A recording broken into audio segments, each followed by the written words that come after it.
on Tuesday, the 23rd of September 2025. We're with Abdoulie Cham. He's the Deputy Campaign Manager of the National People's Party.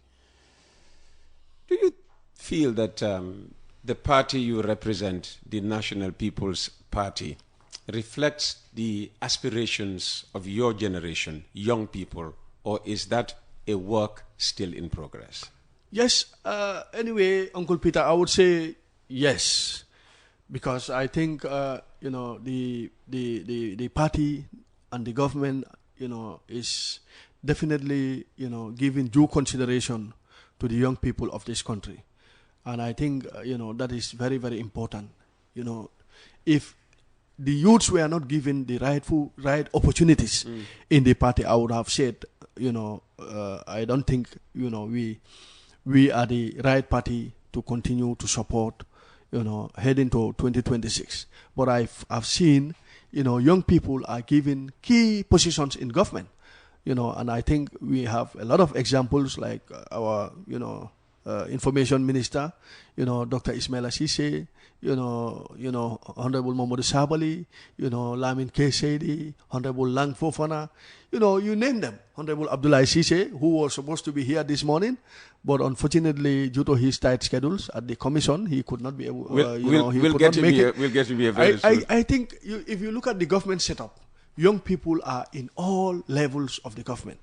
You look at the Deputy Chief of Staff, Mr. Loom, is a very young man, very brilliant. I think we have a lot of young people serving in key positions in government, likewise in the party. I think this government is giving the necessary opportunity to the young people. So therefore, I have no doubt NPP, is the place to be. What does the NPP see as the core legacy of President Barrow, and how does it plan to evolve that in the next term if Barrow goes on to win in 2026? Well, I'm saying if, because the UDP say they will win.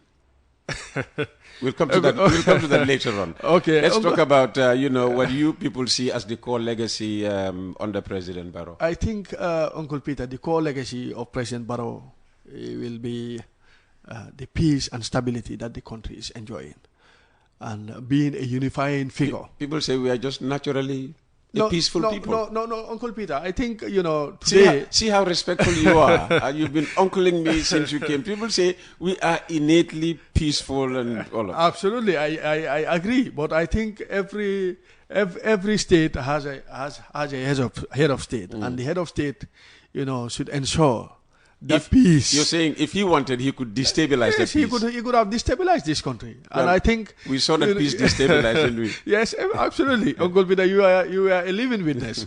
And I think you went through a lot during the past regime. And definitely, I must commend you for your stance. Let's forget about me. Let's talk about the legacy of Barrow. Yes, I think I would start with peace. I think peace is very, very important. A country that is not in peace, nothing can work there. I think that is fundamental as far as development is concerned. I think President Barrow, since coming into office, he has been a unifying figure, to try to bring all Gambians, irrespective of religion, tribe, or political or cultural background. I think he gets accused of deepening tribalism by today announcing the arrival at State House of a Manjago group. I'm yet to hear that though, or a Fuller group, or a Sarahule group. I think, Uncle Peter, those people are just trying to create unnecessary, Yeah, but that is happening, isn't it? But absolutely. Are you saying it's being misinterpreted? I think the State House is, belongs to all Gambians. And the president have all right to receive Gambians and discuss with them on important, matters of national, interest. I think there is nothing wrong with the president engaging with fellow Gambians to know some of their challenges and their difficulties. So I think they just try to, make it as a problem today. But when the UDP were in government, they were very happy. UDP were in government? Yes. That was as part of the coalition? As part of the coalition. Okay. when they were there, it was never a problem. But when they left the government, they want to make it as a problem. I think we are not to take the UDP seriously. Coming back to your question, I think, also, the development that is currently, happening in this country, Uncle Peter. I think once you use the, Battle Hardened Highway, something very, no matter how much you hate this government, you must admit that this road is definitely a first-class road. And for the first time, we have, a flyover in our country. I think that is... I didn't hear him say this, but I heard people say that Barrow, for the first time, yes. Yon He actually said that? Yes. Uncle Peter, I think this is a reality. I think we are all a living witness to it. Not only that, but if you look at the significant interventions the government is doing all over the country, it has never happened. Most of our development was only, centralized for the past regimes. But with our centralized where? Yes, most of the developments were only centered in Banjul, the greater Banjul, and also, the Combos. But today you go to Hankalang, Uncle Peter. I think through that road has not been inaugurated yet. Yes, but it's done now. It's done.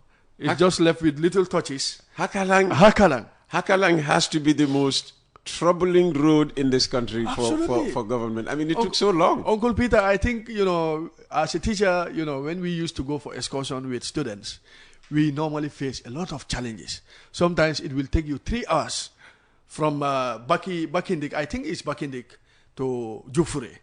Almost 2 to 3 hours. And now? Something that should have just taken you 30 to 35 minutes drive. Oh. Uncle Peter. So now you'll do it in 30 to 35 minutes. I think that is why now the Nyominkas are very, very happy. As Momodu Sawali used to say, the youths are very happy. But the Nyominkas are also very, very happy. You see, the Hankalang Road, Uncle Peter, is one of the key legacies that, the people of Upper Nyomi will forever be grateful to President Adama Barrow. Because these people were completely, marginalized as far as development is concerned. Today you go to Nyomi, they have a very standard road. Not only a standard road, but electricity is available, water, clean water, is available. Schools are being constructed. Just about 4-5 months ago, I was in Jufure and Albreda. Currently there is a massive, structure being constructed in their senior secondary school. And I think these are issues which were lacking from the previous regime. And this government are definitely making it a reality. So these are issues, I think, Gambians, no matter how much, they may want to criticize our government, but they must admit these are critical, interventions that were done by President Adama Barrow. And all over the country, you go to Kiang, Uncle Peter. We all know Kiang, the Kiang of all people. Kiang, how they were left behind from the past regimes. But today, the people of Kiang are enjoying all the amenities that we are enjoying in the Combos here. Electricity, water, good roads. In fact, there was a time, Kiang, if the Gele leaves you behind, you have to wait until the following morning. Oh, really? Oh, yes. There was only one Gele There was only one Gele per day? Per day. Oh, wow. In some part of Kiang. And I think today, that is a history. That is history as far as this government is concerned. The president also, his humble nature is something we will never forget, because in most instances, Uncle Peter, we all had some of the utterances coming from certain group of people, but the president will always, exercise patience. He will also always exercise, understanding in handling some of these situations. And some of these situations sometimes he loses his patience, though. No, it's as he did with the Voice newspaper. Yes, Uncle Peter, I think sometimes when you are pushed to the extreme end of the wall, you are bound to retaliate. But it's just in few, circumstances. And in most cases, at the end of the day, we will know that the president was right in his reaction. I think these are, issues that we have to be definitely proud of, having a leader like President Adama Barrow. And also the unifying figure, Uncle Peter. Today in the cabinet of the president, you have almost all the tribes there. The two main religions are all represented. That is Islam and Christianity in the cabinet. And I think, these are issues. Although that is absent in the National Assembly, and he had Yes. twice he had the opportunity. Yes. All right, to make sure that both religions were represented in the National Assembly, and he failed to ensure that. Yes, happened. but I think we have learned from our lesson, and then gradually 2026. I'm sure there UDP is winning. There will be changes. UDP is winning in 2026. They told me they repeated that to me just yesterday. Uncle Peter, UDP is fragmented, and they will never be united again. UDP, we are done and. UDP is done and dusted. I thought you were going to say we are done and dusted with them. I was going to say, are you behind the fragmentation? We are done. UDP is done and dusted. Do you have a hand in what is happening in the UDP right now? NPP? No, anyway, Uncle Peter, we don't have any hand. Okay. But we foresee this coming one day or the other. You foresaw it coming? Yes, we foresaw it, Uncle Peter. I think this fragmentation in one way or the other would have happened. Because in the first place, I think, yesterday I had, our senior doctor, is it Dr. Mane? Yes, it is Dr. Mane. Was saying that the UDP democratic, process is second to none. But I tend to disagree with him. Because if you look at the utterances that came from Chairman Dabo, Yankuba Dabo, shortly before the primaries, was uncalled for. Saying that if Talib don't want a Mandinka leader, in the UDP, let him go and form his own party. He said that. He said that at Pamodu Bojang's radio station in Birkama. I think that was, it compromises the entire democratic process as far as I am concerned. Because if you are trying to, propagate this Mandinka phobia in your party, which many Gambians believe is the very reason why they cannot trust and support the UDP. Because, Uncle Peter, I think the UDP needs to move from tribal, sentiments. In as much as I don't, support. They reject all tags and labels, of the UDP as a tribalist party. Absolutely, of course, Uncle Peter. UDP is a tribalist party, and this was manifested in this recent process. I think Talib was insulted. He was, profiled. He was labeled because he comes from a different tribe. I think that is a fact, and we cannot run away from it. In fact, you go to some of these, TikTokers, UDP TikTokers, UDP Facebook Live streams.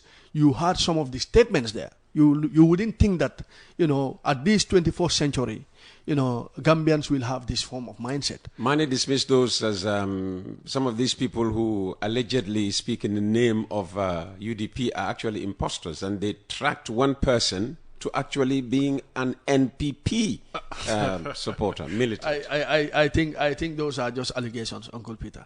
Our NPP supporters, we have no form of tribalism in our political system.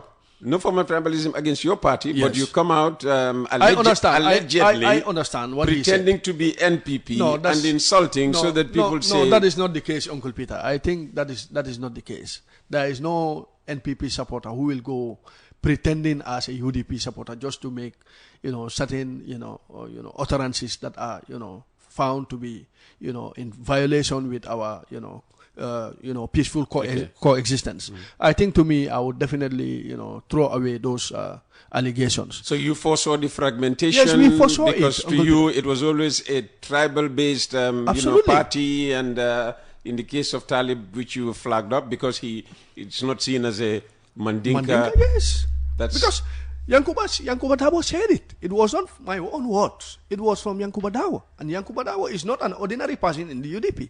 He is the chairman of Birkama Area Council. He went to a live program and said, if Talib doesn't want a Mandinka leader in the UDP, let him go and form his own party. So are you now happy? And I'm not happy because the question was, Talib, there's been a big fallout, yes, between Talib and the party. Yeah. He's handed them back the position of national organizing secretary, and word out there is that he might be, leaving the party soon to form his own party. Well, I think... Not to come to the NPP. Would you want to welcome him to the NPP? Anyway, for now, we don't want to welcome him because currently... For now? Yes, currently, he's, in a process, We all know, there's, serious, corruption, allegations made on him, and some of these informations are being investigated at the local commission. So just because of local that, government commission. So just because of that, if yes, he put in an application, you wouldn't consider it? No, for now, because definitely he has to clear his name first. He has to clear his name first. When his name is cleared, and we are open to any form of coalition, because our party is in an alliance with almost 8 political parties, and we are hoping that this alliance will grow from strength to strength. So obviously, Talib, I think, for me, I have no sympathy as far as this situation is concerned, because I was one of the most strong critics or the strong advisors telling Talib that you need to be very careful with the moves you are taking in the council.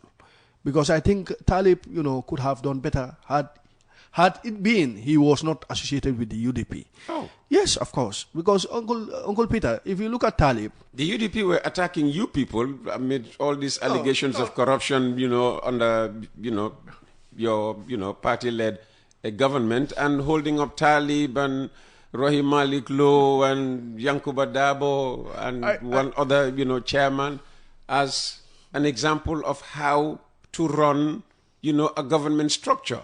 I think, Uncle Peter, our government is indeed saving these councils.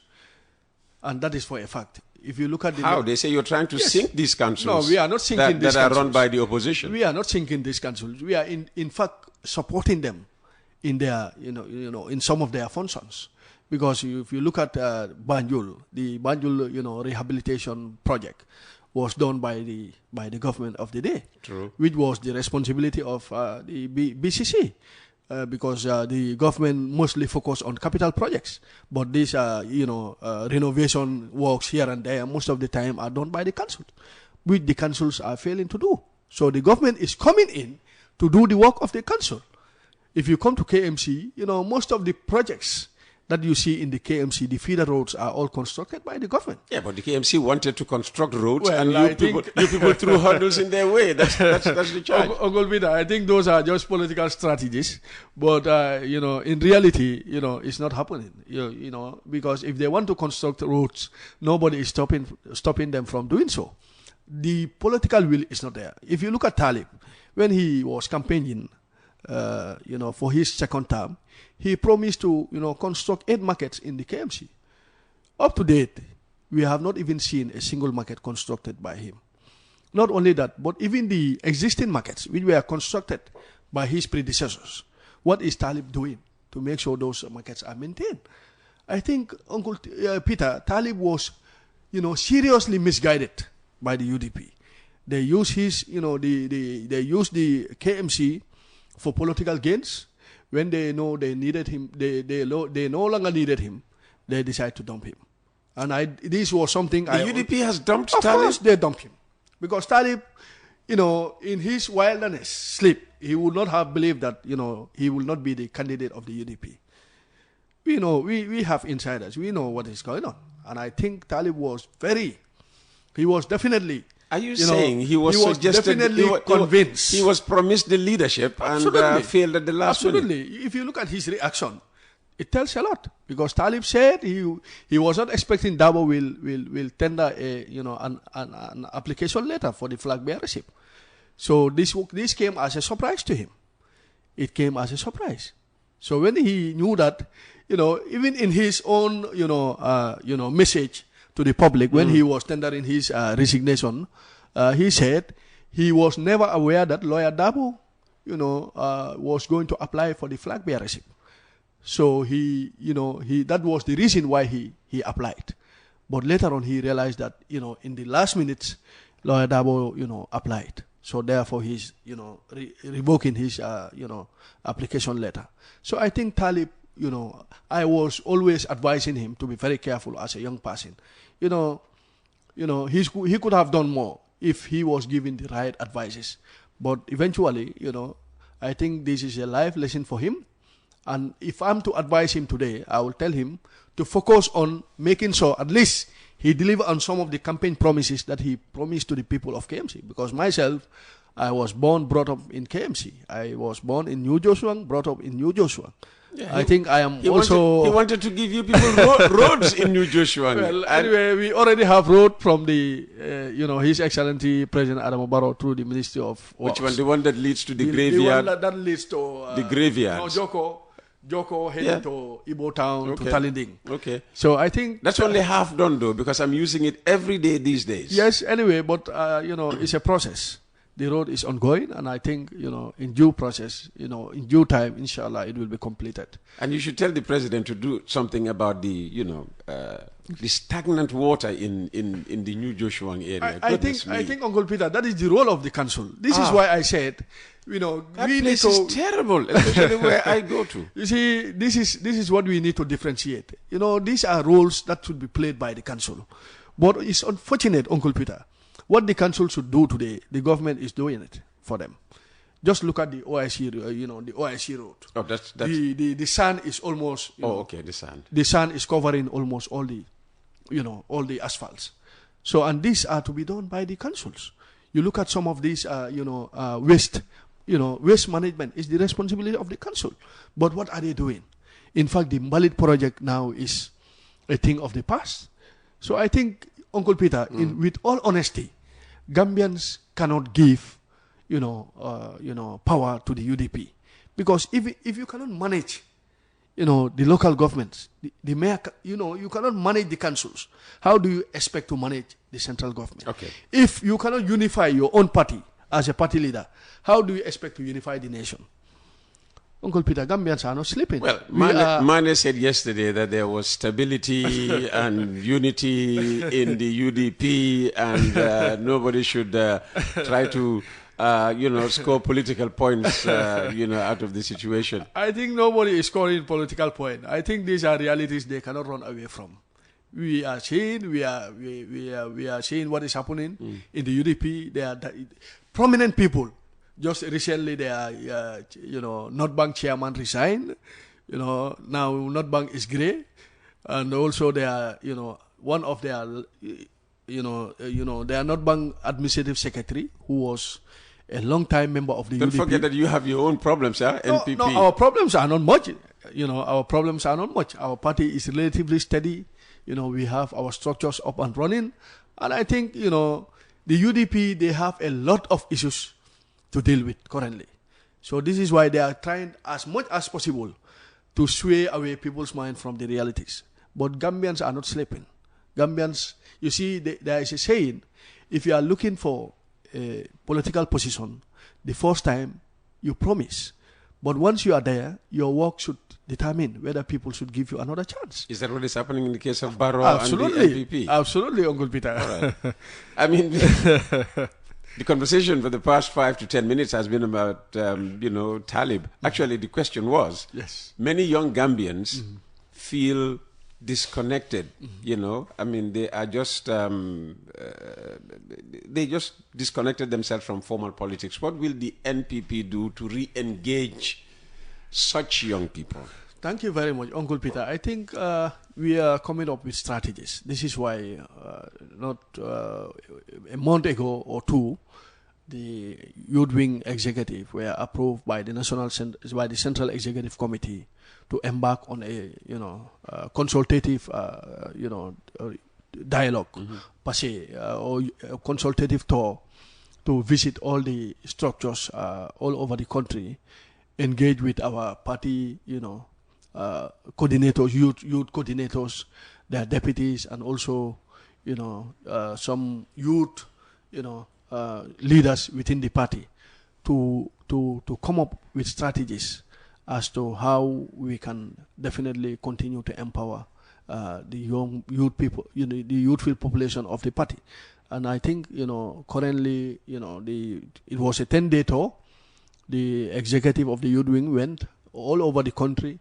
They engage with all your stakeholders, and also, now they have started working on their strategies to ensure that the members of the party are definitely, captured, particularly the youthful population.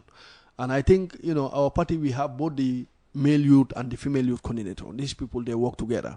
So we are, working, hand in hand to ensure both genders are also, represented, or both sex rather, are represented as far as the party is concerned. And I think once this strategy is rolled out, the young people, even though we are doing a lot, because if you look at the party, we have so many activities that we are currently embarking on with the young people. When it comes to football, with the young people or for the young people? Yes, for the young people rather. I'm sorry for that. That's all right. Yes. Well, it could be with the young people, but not necessarily for young people. It could be with the young people and for the young people. Let me say for the young people. Okay. Because we have this, currently we know we are in the Nawetan season, and most of the time the youth population are engaged in football. So we are partnering with a lot of, sports committees, trying to see how best to, give a helping hand to support their, sporting activities. Just yesterday, I had a meeting with the, Gambia Boxing Federation. They are staging, a regional, boxing competition on the 11th October next month, and we are trying to see how best to partner with them. Not only that, but we have. We are also working with the Wrestling, Federation, and so many, youth associations or youth groups to make sure, we give them at least a helping hand. Because I think that is one of our role as a party, to make sure we support the young people. But also our own members, we are giving them, skill trainings. Not long ago, we had this, women enterprise where young people were, gathered in our regional bureaus and given trainings on how to make certain food products, that are going to be, a source of employment for those, those people. I think basically I can say the NPP, we are doing a lot when it comes to, empowering the young people of our political party. Fantastic.